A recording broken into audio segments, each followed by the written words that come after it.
Hello friends, I'm John Singley. Welcome to Studio 850. Today we're going to have a conversation with you about 5G wireless technology. It's coming to your front yard soon, and to unpack that for you is a fellow who's given this talk around town, John Herron. John is a Naval Academy graduate. He's moved here with his wife from California.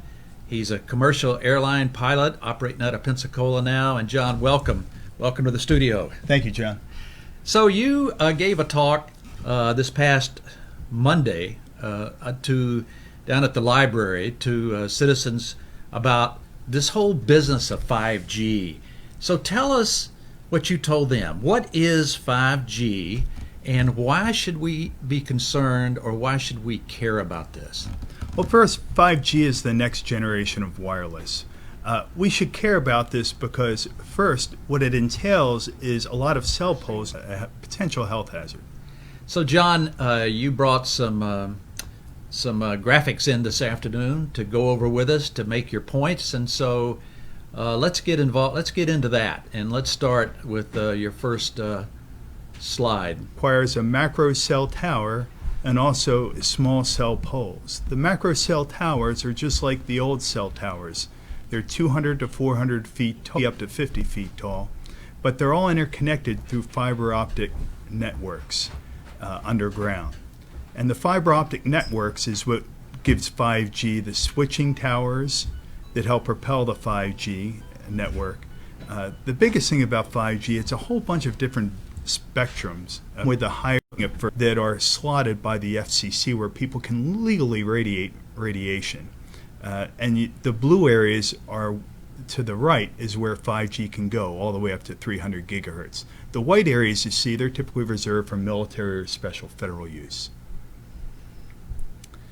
The difficult thing for us to grasp with 5G and anything that radiates is everything's preempted by the Telecommunications Act. And this goes back to 1996.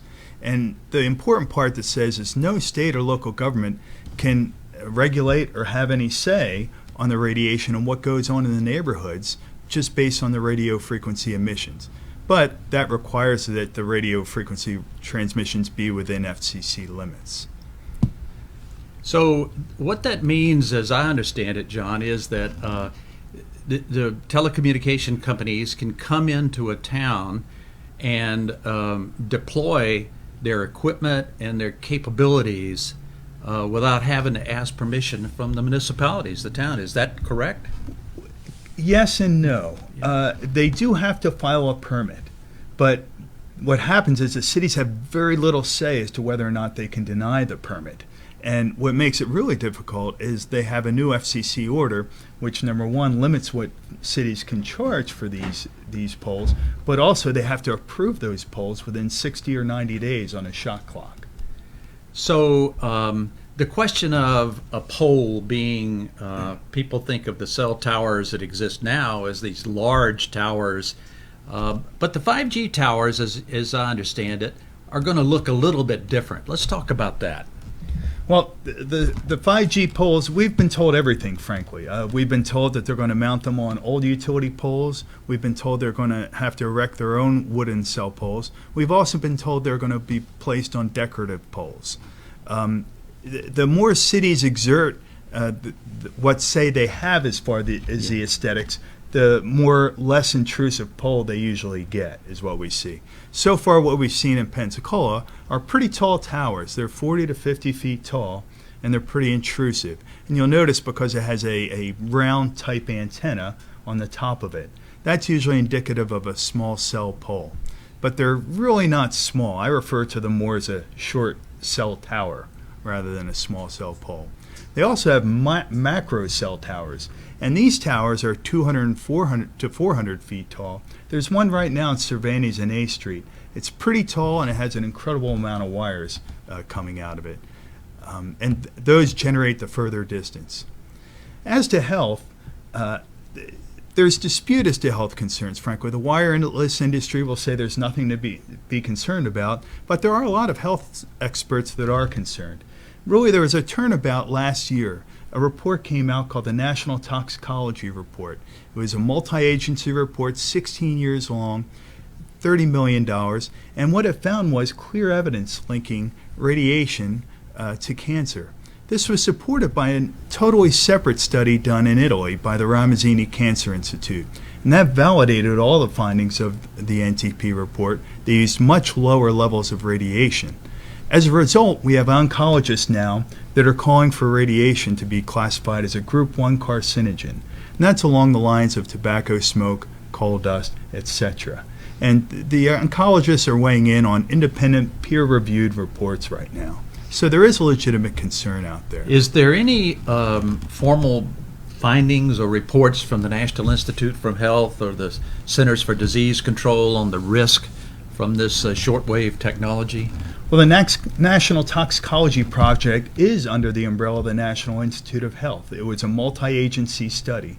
So yes, there is. The radiation directly, it's under the purview of the FCC and the FDA. And when you talk about this, you end up kind of going in a circle. The FCC regulates and sets the numbers. They refer to the FDA for their studies. The FDA will say, well, our scientists say everything's okay, but we do know there's a concern, and we think the industry should fund more research. And then when you go to the industry, and there were a few hearings in the Senate where they were questioned on the spot, what kind of funding are they doing, independent research, and how much are they spending? The answer was zero. They're just not doing the independent research that they're being told to do by the FDA. So in the state of Florida, the state legislature, for example, are their hands tied when it comes to state regulations on 5G technology? Well, the state tied our hands. The state tied the county and the city. There's an overall FCC order that's like the telecommunications act on steroids, really, because it really preempts cities more than anything else. What happened, the state of Florida enacted their own small cell statute, and that restricts cities even more than the federal government. Just on the fees alone, the federal government restricted the fees to $270 per year per pole. The state further restricted all the way to $150 per pole per year. But what's even more restrictive is that the state amended the statute just last June. And everything that cities have been doing up to that point that is reasonable, like requiring notice before a pole goes right next to your home, requiring meetings with neighborhoods before they install a pole. All these reasonable things require RF testing, require certification that the pole comes within FCC limits. All those things were blocked out by the amended Florida small cell statute. So so we're looking at a slide now, John, that talks about the aesthetics of the 5G rollout. Tell us about this. Well, that video right there, that's a picture of a small cell pole that was installed right in the heart of historic downtown Pensacola by AT&T, a subcontractor, and they didn't even have a permit to do that.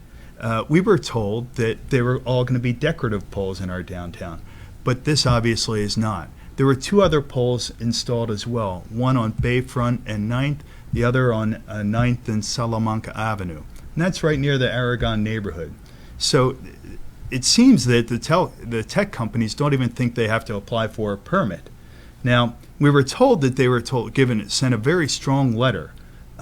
I saw the letter, and it just asked for them if they had the permit, if they have any rights to install those poles. And they were told to remove the pole. But there was no really follow-up done as far as whether or not the workers had any certification to do the work. And you have to remember, they're doing these installations right near gas lines under the ground.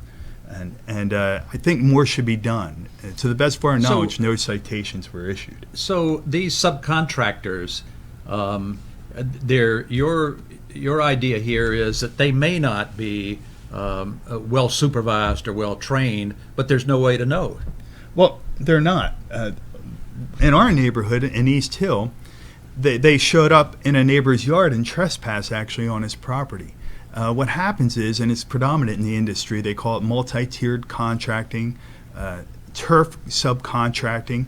And what happens is there's so many people involved. Sometimes you can have work being done in one state, but the two subcontractors can be in two separate states on other sides of the country. So you just don't know. What happened to us is contractors showed up in flip-flops. They claimed they had the right to be on the property. They had no certification they could show us. They had no company identification they could show us. All they had is a worksheet that they're going from house to house to survey to install cell poles. What you see here, this is a result of the subcontracting. What are we looking at here, John? This is an explosion that occurred in Durham, North Carolina just last April. And what happened is a bunch of subcontractors doing the work, they get in a rush to do the work because they're under the onus of these shot clocks. The cities aren't doing the proper vetting, and this is the result. What happened was they were doing a horizontal bore and they struck a gas line. Nobody called 911 for about 45 minutes after the line was struck. This has also happened in Sun Prairie, Wisconsin, in San Francisco. In the San Francisco issue, you had a subcontractor in New Jersey subcontracting with another subcontractor in Florida, and the person doing the actual work was from California, and the investigation found that he didn't even have the proper certification. Preemption, and this is all about preemption. Yeah.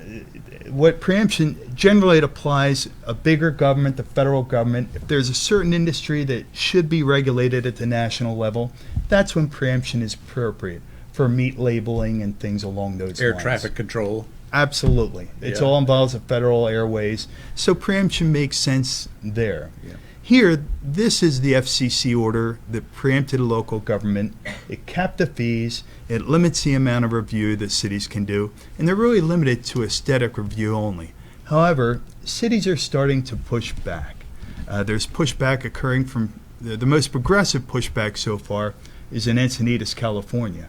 And what they said is we're not taking it anymore, and their new ordinance, their amended policy, requires there to be no cell poles within 500 feet of homes, schools, or nursing care facilities. Is anything like that happening in Florida? There's movement right now in Jacksonville and also in Hallandale Beach. And the Florida League of Cities has taken a position against local preemption. Is that correct? It has. The Florida League of Cities has, in fact, sued the state of Florida based on preemption. And they think that this is an arbitrary use of preemptive power. It's too much power being taken away of local governments. So the Florida League of Cities, Fort Walton Beach, Naples, and Port Orange have all joined in that litigation. And you've talked to the city council and also some of our elected representatives like Representative Andrade. What kind of feedback are you getting from those conversations? Well, they're listening. At the state level, to be quite frank, it's frustrating. We asked to meet with our city council representative in our neighborhood, and he brought along Representative Andrade on his own. And the answers we got was he just didn't believe any of the science at all. He didn't believe that there's any health concern. I pointed out the research being done from the National Toxicology Report from our own federal agencies, and he just frankly held us with contempt. And he just said there's nothing that can be done. And his response was to send a letter on his own to the Verizon lobbyists, which is exactly the opposite of what he should be doing. He should be doing something on behalf of constituents, not on behalf of wireless companies. So the health concerns you mentioned are a subject of national debate, but there's a growing body of evidence, I understand, from around the world, including the World Health Organization and others, that there are probable risk. And what kind of risk are we really talking about here? We talking about holding the phone to your ear all day and all night? Or are we talking about hands-free phone? I mean, what are the risks? Well, the issue is that we're using so much wireless so much more, and we're exposing it to so much more time every day, and we're doing it at a younger and younger age. Those are the problems. And what they're finding is that all this use is having an impact. Some of the recent science, there's also been science studies done in the military back in the 70s and 80s. And some of the symptoms we're seeing now because of the overuse of wireless activity is really some of the results that were done in the 70s and 80s. We're seeing things like insomnia, people not being able to concentrate, sometimes skin issue, eczema. Those are the type of things that are being reported and also were found in the 70s and 80s. There was a recent investigation done by the Chicago Tribune, and they found that children now and teens, 29% of the teens are sleeping with their cell phones. And it's that kind of constant exposure, chronic exposure to all this wireless radiation that has people concerned. And the health experts that are weighing in on this, they're really top researchers around the country. They're from University of California School of Public Health. They're from Washington State University, the University of Washington, and others. And they've been studying this for a long time, and some of their concerns are coming true, and they're now able to find actually the biomarkers. And they're sharing this information with epidemiologists, and what's going on is the epidemiologists are asking the hard questions that they never have before with cancer patients. Yeah. And they are linking it to cancer. And they're doing studies with hundreds of people. They're looking at the different distances they live from these cell poles, and they're finding that the incidence of cancer are higher the closer you live. So, John, one of the things that has been raised around the country at the national policy level is the suppliers of this 5G technology, to a great degree sourced shortwave technology, is something the Department of Defense has raised a lot of red flags about and has actually taken action to restrict certain Chinese suppliers. What should we know about the Chinese equipment that's being used in 5G? Now, I'm not here to bash Chinese people by any means, but there is no doubt in people's mind that the Chinese will seek every advantage they can to conduct industrial espionage or defense espionage when they can. But tell us about this technology. Well, this technology opens completely new doors. Let's leave whomever is involved in the technology out of it. With these cell poles every 8 to 10 homes, right next to our homes, they can listen and transmit that information unlike anywhere before, any technology before. Now, let's bring in the fact of the matter is the largest manufacturer of 5G equipment is Huawei, a Chinese company. And Chinese corporations, they're dedicated to the purposes of the state more than anything that we have. And the Chinese, it's a fact, they don't exactly practice the Western form of constitutionalism that we're used to. They really don't care about our 4th and 14th Amendment rights. I think Huawei routers have now been taken off the DoD approved list. I don't know Huawei routers.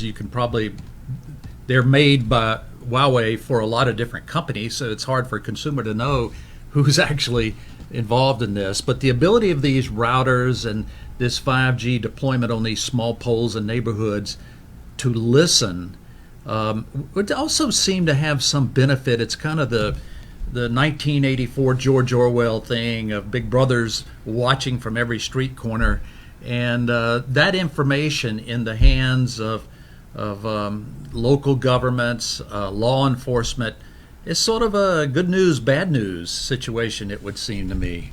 It is, and they have had hearings in the Senate about this in front of the Senate Intelligence Committee, and they had a panel of experts, and their whole lifetime has been spent studying intelligence. And in their words, 5G creates a capability for undetectable surveillance, and I find that chilling. And another concern is what kind of backdoors can they put on there. And now we're having developments in facial recognition, and we're seeing it actually be used. And there is some concern in Hong Kong and other areas of behavior recognition being done with artificial intelligence. So it's a big concern. What we're asking politicians to do at the local level is there is something they can do. There's H.R. 530, which is a bill right now pending in Congress. And what that does, it restores local authority. It's very short, very simple. It says actions by the FCC regarding this issue and the federal order shall have no force and effect. The bill was sponsored by Anna Eshoo. She represents Silicon Valley, so nobody can say she's anti-tech. But it's a very simple bill. It has 52 co-sponsors already, and it's supported by over 120 cities, municipalities across the country from 47 different states. One of the cities here in Florida that represents that is Coconut Grove, Florida. And they've been terrific on this issue through and through. It requires the Department of Health in that state to look at 5G technology. Give us the best wireless practices for our schools. States in Massachusetts, Oregon, Maryland, New York, and others are doing this. And the question is 5G safe? Well, with all this new science and the National Toxicology Project and confirmation studies are done, I think the burden shifts a little bit here, and people really need to look at this, and the wireless industry really needs to take the FDA recommendation to heart and get some real independent research on this.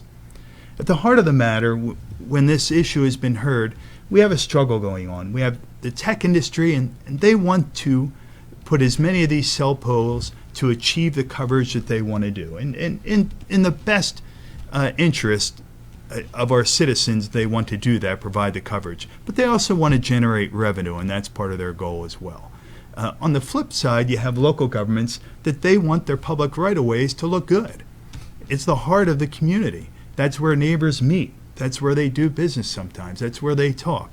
So the rate of what goes on in the public right-of-way is very important. Last, it's important just to wrap up, in 5G cell poles in neighborhoods, it decreases property value. If it's 100 feet from your yard, from your home, it's probably going to decrease at about 20%. For some people like me, it'll be unmarketable. If it's 1,000 feet away, 2,000 feet away, perhaps it's a 3% drop. But at the end of the day, these cell poles right next to our home, it's exposing us to involuntary radiation. If you have a cell phone or an iPad, you're making a choice to expose yourself to radiation, and you also have the choice to turn it off and to reduce the radiation as much as you can. When these cell poles go up right next to your home, you don't have a choice. It's all involuntary. In a way, it's like a taking, in a way, because you can't use your home as you normally would. Policymakers, in my view, I'd like them to listen to us. Okay? We asked the mayor to visit with us. We asked our city council representative to visit with us, but it seems they're due more listening right now to the Verizon lobbyists. After our guest opinion appeared in the newspaper, 8 Verizon lobbyists showed up to Pensacola to do a little damage control. And they've made some big mistakes. They keep on installing poles without any notification at all, and they've actually AT&T installed poles without any permit at all. So we need to restore public authority, local authority over our public right-of-way. We also need to consider the health effects of this radiation. So you're saying, again, I may have asked this a little earlier, but this, I think, would be a good time to go over this one more time. The city of Pensacola does not require a permit when they start installing these poles in neighborhoods. Is that true? They're supposed to have a permit, okay? But the city has to operate under the 60 or 90 day shot clock. And it's just like basketball. You have a certain amount of time to shoot the ball. They have a certain amount of time to make a decision on the application. We've had instances in the city where people have just not followed that rule and installed the poles without the permits. We've been talking to John Herron, Pensacola resident, about the rollout and deployment of 5G technology in our area. It certainly raises a lot of questions, and what we're hearing from John is we're not getting much feedback from our elected officials, except that it's the way it has to happen. So I would say to all residents out there, please ask your representatives about when it's coming to your front yard so that your property values, your family's safety are addressed and that your concerns are recognized by your elected officials. From all of us here at Studio 850, have a happy holiday. I'm John Singley with John Herron, Teresa Hill back here, making us all look and sound just right. I say to all of you, take good care and join us next time.